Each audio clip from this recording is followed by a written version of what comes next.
Hello again, this is Captain John with another one of my video tips of the week. In today's video tip, I'm going to show you a simple way to set up your navigation log for use in sheltered waters and offshore. Logbooks provide a record of the past for use in the future.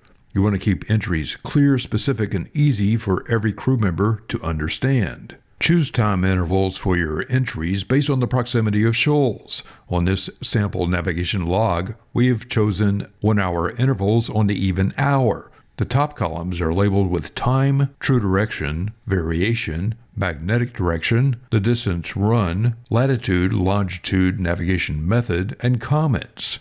Under the time column, log the 24-hour clock time, then the true course or bearing, along with the variation found from the compass rose or isogonic line closest to your vessel. Determine the magnetic course and write the distance run, along with the latitude, longitude, and navigation method or methods being used. The comments column should include weather, sails being carried, and significant events such as landfall.